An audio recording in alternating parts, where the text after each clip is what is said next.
English kan? Lollipop? Lollipop. Nak. Bagus Fatimah ya. Bila orang pelawa lollipop, Fatimah tak nak pula tu. Macam ayam. Suka sama macam I. Ayam asam tu. Kiss lah, kiss. Oh lah saya. Fatimah jadi bersalah pula ya. Macam nak ambil pula lollipop ni. Nampak sedap pula tu.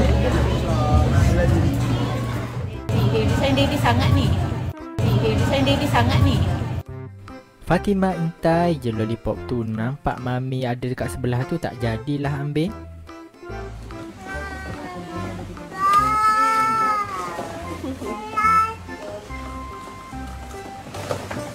Daddy bought for you. Bukan main, lagi panjang. Wow Fatimah ya. Bila Daddy belikan mainan untuk Fatimah ni. Apa ni?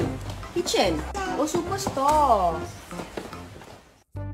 Fatimah excited nampaknya ya. Tak sabar nak siapkan pasang mainan ni. Ok guys, itu saja untuk video kali ni. Jangan lupa untuk like video ni dan subscribe.